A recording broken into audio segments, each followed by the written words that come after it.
إن الحمد لله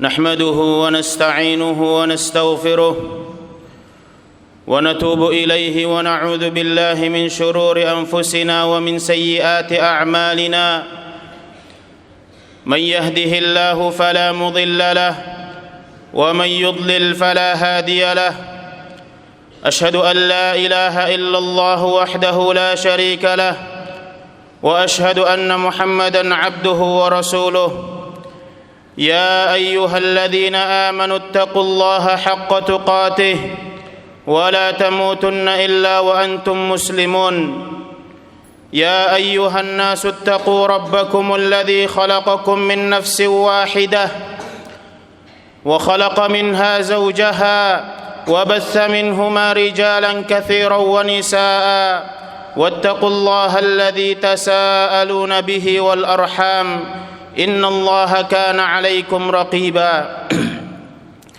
يا أيها الذين آمنوا اتقوا الله وقولوا قولا سديدا يصلح لكم أعمالكم ويغفر لكم ذنوبكم ومن يطع الله ورسوله فقد فاز فوزا عظيما أما بعد فإن أصدق الحديث كتاب الله وخير الهدي هدي محمد صلى الله عليه وسلم وشر الأمور محدثاتها فإن كل محدثة بدعة وكل بدعة ضلالة وكل ضلالة في النار والعياذ بالله.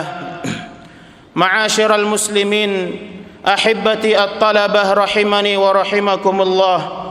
Liburan adalah waktu yang dinanti oleh banyak orang, termasuk para santri. Namun ingatlah bahwa liburan bukan berarti terbebas dari tanggung jawab sebagai seorang muslim, apalagi sebagai seorang talibul ilmi. Liburan adalah ujian yang Allah berikan kepada kita untuk mengukur sejauh mana keberhasilan pendidikan yang telah kita jalani. Sebagaimana telah dikatakan, la yajuzu ta'khirul bayan an waqtil hajah, tidak diperbolehkan menunda penyampaian penjelasan saat dibutuhkan. Allah Subhanahu wa taala juga memerintahkan, wa dzakkir fa inna dzikra tanfa'ul mu'minin, dan tetaplah memberi peringatan karena sesungguhnya peringatan itu bermanfaat bagi orang-orang mukmin. Maka abna'i talabah, ada beberapa nasihat yang semoga bisa bermanfaat bagi santri-santri dan semoga bisa dijadikan bekal bagi kita semua dalam menghadapi liburan yang sebentar lagi akan tiba. Yang pertama, jagalah identitas dan martabat sebagai seorang penuntut ilmu. Abna'i at-talabah, ingatlah bahwa seorang santri adalah pembawa cahaya Allah. Apa yang antum kenakan, apa yang antum lakukan, dan bagaimana antum berbicara, itu semua mencerminkan siapa antum. Jangan sampai selama liburan antum menyerupai orang-orang awam yang tidak memahami agama, atau bahkan orang-orang fasik, bahkan kafir, baik dalam penampilan, sikap maupun kebiasaan. Jagalah kehormatan dan wibawa antum dengan cara berpakaian yang rapi, sopan dan sesuai dengan syariat. Jangan meniru tren yang bertentangan dengan nilai-nilai Islam, karena Rasulullah sallallahu alaihi wasallam bersabda, man tashabbaha biqaumin fahuwa minhum, barang siapa yang menyerupai suatu kaum maka dia termasuk golongan mereka. Ikhwani at-talabah, jangan malu untuk menampakkan penampilan yang islami, penampilan sebagai talibul ilmi, penampilan sebagai seorang salafi, karena itu adalah kehormatan dan wibawa kita semua. Syekhul Islam Ibnu Taimiyah rahimahullahu ta'ala mengatakan, tidak ada celaan bagi seseorang yang menampakkan madhab salaf, mengaku berpegang kepadanya dan menisbatkan diri kepadanya. Bahkan hal itu wajib diterima darinya, karena madhab salaf tidaklah mengandung kecuali kebenaran. Kemudian yang kedua, bijaklah dalam memilih teman dan lingkungan. Ketahuilah bahwa teman dan lingkungan adalah cerminan bagi diri kita. Hindarilah pergaulan yang dapat menjauhkan antum dari semangat menuntut ilmu. Pilihlah teman yang selalu mengingatkan antum kepada Allah Subhanahu wa taala dan selalu memotivasi antum untuk terus belajar. Dalam sebuah hadis yang diriwayatkan oleh Abu Hurairah radhiyallahu anhu bahwa Rasulullah sallallahu alaihi wasallam bersabda, "Al-mar'u ala dini khalilihi, falyanzur ahadukum man yukhalil." Seseorang itu berada di atas agama teman dekatnya, maka hendaknya salah seorang dari kalian memperhatikan dengan siapa dia berteman. Jangan sampai karena teman antum menjadi futur, antum semakin jauh dari jalan Allah Subhanahu wa taala, antum ikut-ikutan melanggar aturan dan batasan-batasan Allah Subhanahu wa taala, hingga akhirnya kelak akan menyesal, dan penyesalan pada hari itu tidak akan bermanfaat. Allah Subhanahu wa taala berfirman, "Wa yawma ya'adzu adh-dhalimu 'ala yadayhi yaqulu ya laitani ittakhadhtu ma'ar rasuli sabila ya waylata laitani lam attakhidh fulanan khalila laqad adallani 'ani adh-dhikri ba'da idh ja'ani wa kana asy-syaitanu lil insani khadhula." Dan ingatlah, pada hari itu orang-orang yang zalim menggigit dua tangannya karena menyesal, seraya berkata, "Duhai, kiranya dulu aku mengambil jalan bersama Rasul. Sungguh celaka diriku, kiranya dulu aku tidak menjadikan si fulan sebagai teman akrabku. Sesungguhnya dia telah menyesatkan aku dari Al-Quran ketika Al-Quran telah datang kepadaku, dan syaitan itu sungguh mengkhianati manusia." Abna'i at-talabah, kemudian yang ketiga, jangan tergoda dengan perayaan-perayaan yang tidak sesuai dengan syariat. Sesungguhnya ketika liburan nanti, mungkin antum akan melihat banyak perayaan yang tidak sesuai dengan ajaran Islam. Sebagai seorang muslim, kita tidak boleh ikut-ikutan dalam perayaan tersebut, karena itu bisa melemahkan iman kita. Jangan terjebak dengan alasan toleransi yang melampaui batas-batas syariat. Ingatlah bahwa kita semua akan dimintai pertanggungjawaban di hadapan Allah Subhanahu wa taala atas setiap langkah yang kita ambil. Al-Imam Ibnul Qayyim rahimahullahu taala mengatakan, adapun mengucapkan selamat atas simbol-simbol kekufuran, maka hukumnya haram menurut kesepakatan para ulama. Seperti mengucapkan selamat atas hari raya atau puasa mereka dengan mengatakan semoga hari rayamu diberkahi atau yang lainnya, meskipun seandainya orang tersebut selamat dari kekufuran, maka hal itu tetap termasuk perbuatan yang diharamkan oleh Allah Subhanahu wa taala. Bahkan itu sebanding dengan mengucapkan selamat atas perbuatan sujud mereka kepada salib-salib. Bahkan hal tersebut lebih besar dosanya di sisi Allah dan lebih dimurkai oleh Allah daripada mengucapkan selamat atas kemaksiatan seperti minum khamar, membunuh, bahkan zina. Banyak orang yang tidak paham terhadap agama terjatuh dalam hal ini tanpa menyadari betapa buruknya perbuatan tersebut. Maka barang siapa yang mengucapkan selamat atau atas suatu maksiat, kebid'ahan atau kekufuran, maka ia telah menjadikan dirinya dekat dengan murka Allah Subhanahu wa taala. Hal itu karena perbuatan tersebut mengandung pengakuan terhadap simbol-simbol kekufuran yang mereka anut dan keridhaan terhadapnya. Meski seseorang tidak meridai kekufuran tersebut untuk dirinya sendiri, tetap saja haram bagi seorang muslim untuk meridai simbol-simbol kekufuran atau mengucapkan selamat atasnya kepada orang lain, karena Allah tidak meridai hal tersebut. Allah Subhanahu wa taala berfirman, "In takfuru fa innallaha ghaniyyun 'ankum wa la yarda li'ibadihi al-kufr wa in tashkuru yardahu lakum." Jika kamu kafir, maka sesungguhnya Allah tidak membutuhkan imanmu, dan Allah tidak meridai kekafiran bagi hamba-hambanya, dan jika kamu syukur, niscaya Dia meridai syukur tersebut. Mengucapkan selamat kepada mereka atas perayaan tersebut hukumnya haram, baik mereka itu kedudukannya sebagai teman, tetangga, famili, dan siapapun itu. Ketika mereka mengucapkan selamat kepada kita atas perayaan mereka, maka kita tidak perlu menjawabnya, karena perayaan tersebut bukanlah bagian dari agama kita. dan karena perayaan tersebut adalah perayaan yang tidak diridhai oleh Allah Subhanahu wa taala. Bahkan perayaan tersebut bisa jadi merupakan kebid'ahan dalam agama mereka, atau bisa jadi perayaan tersebut merupakan syariat mereka, akan tetapi itu sudah dihapuskan dengan datangnya Islam yang dibawa oleh Rasulullah sallallahu alaihi wasallam untuk seluruh umat manusia. Allah Subhanahu wa taala berfirman, "Wa may yabtaghi ghairal islami dina falan yuqbala minhu wa huwa fil akhirati minal khasirin." Barang siapa yang mencari atau ridha dengan agama selain Islam, maka sekali-kali tidak akan diterima daripadanya, dan dia di akhirat termasuk orang-orang yang merugi. Maka haram hukumnya bagi seorang muslim untuk menghadiri undangan mereka yang terkait dengan perayaan ini, karena menghadiri perayaan tersebut lebih berat dosanya daripada sekedar mengucapkan selamat. Hal itu dikarenakan menghadiri undangan tersebut berarti ikut serta dalam perayaan mereka.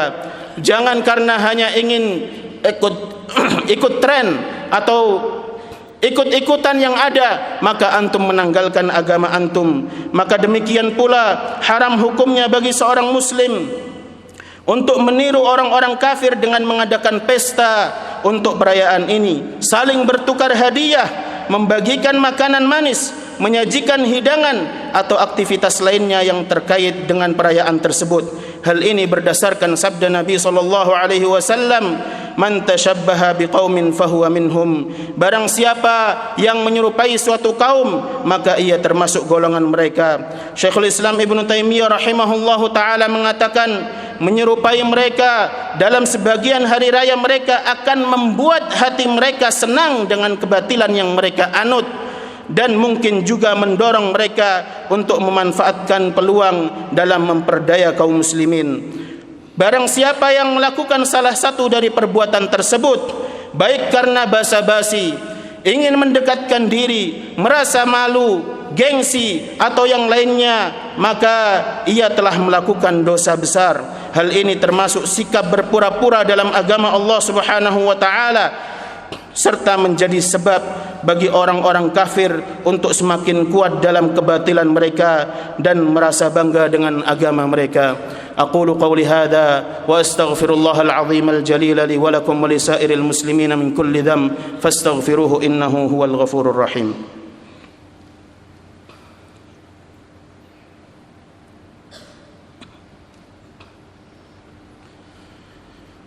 الحمد لله رب العالمين حمدا كثيرا طيبا مباركا فيه كما يحب ربنا ويرضاه، واشهد ان لا اله الا الله وحده لا شريك له، واشهد ان محمدا عبده ورسوله صلى الله عليه وعلى اله وصحبه ومن تبعهم باحسان الى يوم الدين. ثم اما بعد. Abna'i at-talabah rahimani wa rahimakumullah. Kemudian nasihat yang keempat, manfaatkan waktu untuk hal yang bermanfaat. Liburan bukan alasan untuk bermalas-malasan. Gunakan waktu untuk memperbaiki hafalan, membaca kitab, atau membantu kedua orang tua. Jadilah pribadi yang bermanfaat bagi keluarga dan lingkungan. Rasulullah sallallahu alaihi wasallam bersabda, "Khairun nas anfa'uhum linnas." Sebaik-baik manusia adalah mereka yang paling bermanfaat bagi manusia lain. Al-Imam Ibnul Qayyim rahimahullahu ta'ala juga mengatakan, waktu manusia adalah umurnya yang sebenarnya. Waktu tersebut adalah waktu yang dimanfaatkan untuk mendapatkan kehidupan yang sebenarnya, penuh kenikmatan dan terbebas dari kesempitan dan adab yang pedih. Ketahuilah bahwa berlalunya waktu lebih cepat dari berjalannya awan. Barang siapa yang waktunya hanya untuk ketaatan dan beribadah kepada Allah Subhanahu wa taala, maka itulah waktu dan umurnya yang sebenarnya. Selain itu tidak dinilai sebagai kehidupannya, namun hanya teranggap sebagai kehidupan layaknya hewan ternak. Jika waktu hanya dihabiskan untuk hal-hal yang membuat lalai, untuk sekedar menghamburkan syahwat hawa nafsu, berangan-angan yang batil, hanya dihabiskan dengan banyak tidur dan digunakan dalam kebatilan serta kesia-siaan, maka sungguh kematian lebih layak bagi dirinya, wal'iyadu billah. Kemudian nasihat yang kelima, tetaplah dekat dengan para asatidah. Abna'i at-talabah, meskipun sedang liburan, jangan lupakan para asatidah. Tetap jalin komunikasi yang baik, karena doa mereka adalah salah satu kunci keberkahan ilmu antum. Dekatlah dengan mereka agar antum tetap berada di jalur kebaikan. Ibrahim Al-Khawwas rahimahullahu ta'ala mengatakan, dawa'ul qalbi khamsatu asya, qira'atul qur'ani bitadabbur, wa khala'ul batni, wa qiyamul layli, wa tadarru' inda as-sahar, wa mujalasatus salihin. Penawar hati itu ada 5: membaca Al-Quran dengan tadabbur, kosongnya perut dengan puasa, qiyamul lail, berdoa di waktu sahar, dan dekat dengan orang-orang yang saleh. Kemudian nasihat yang ke-6, berdakwah dengan akhlak yang mulia. Selama liburan, antum memiliki tanggung jawab untuk menunjukkan nilai-nilai Islam di tengah masyarakat. Dakwahkan ilmu yang antum miliki, karena antum semua memiliki beban tersebut. Antum merupakan orang-orang pilihan Allah Subhanahu wa taala. Allah Subhanahu wa taala berfirman, "Wa ma kana al-mu'minuna liyanfiru kaffah, falawla nafara min kulli firqatin minhum ta'ifatun liyatafaqahu fid din, wa liyunziru qaumahum idza raja'u ilaihim la'allahum yahdharun." Hendaklah dari tiap-tiap golongan di antara mereka ada segolongan orang yang memperdalam pengetahuan mereka tentang agama dan memberi peringatan kepada kaumnya apabila mereka kembali kepadanya. Maka berdakwahlah dengan akhlak yang mulia, bukan hanya dengan lisan tetapi juga dengan perbuatan. Dakwahlah dengan hikmah dan lemah lembut, sebagaimana Allah tunjukkan dalam firman-Nya, ud'u ila sabili rabbika bil hikmati wal mau'izatil hasanah. Maka berdakwahlah antum dengan hikmah dan lemah lembut, dengan akhlak yang baik, karena sejatinya agama Islam ini dibawa dengan akhlak. Dari sahabat Malik ibn al-Huwairith radhiyallahu anhu, beliau mengatakan, kana Rasulullah sallallahu alaihi wasallam rahiman rafiqa. Dahulu Rasulullah sallallahu alaihi wasallam atau Rasulullah sallallahu alaihi wasallam adalah seorang yang penyayang dan lemah lembut. Ummuna Khadijah radhiyallahu anha, ketika dikabarkan oleh Rasulullah sallallahu alaihi wasallam apa yang terjadi di Gua Hira, beliau memberikan semangat kepada Rasulullah sallallahu alaihi wasallam dengan berkata, "Abshir, wallahi la yukhzikallahu abada." Maka bergembiralah, demi Allah, Allah tidak akan pernah menghinakanmu. Sesungguhnya engkau menyambung tali silaturrahim, menanggung beban orang lain, memuliakan tamu, memberikan kepada yang tidak memiliki, dan membantu menghadapi kesulitan hidup. Itulah akhlak Rasulullah sallallahu alaihi wasallam yang membuat agama ini diterima oleh seluruh kalangan.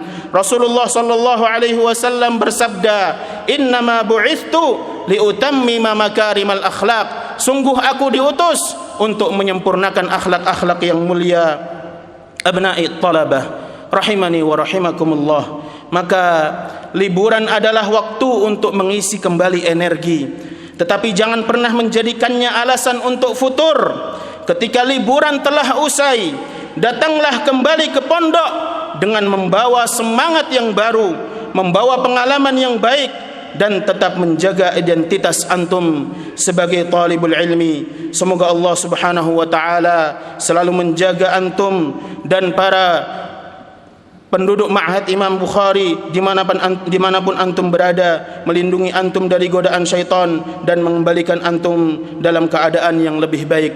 Innallaha wa malaikatahu yusalluna 'alan nabi ya ayyuhalladzina amanu sallu 'alaihi wa sallimu taslima. Allahumma salli 'ala Muhammad wa 'ala ali Muhammad kama sallaita 'ala Ibrahim wa 'ala ali Ibrahim innaka Hamidum Majid. Wa barik 'ala Muhammad wa 'ala ali Muhammad كما باركت على إبراهيم وعلى آل إبراهيم إنك حميد مجيد.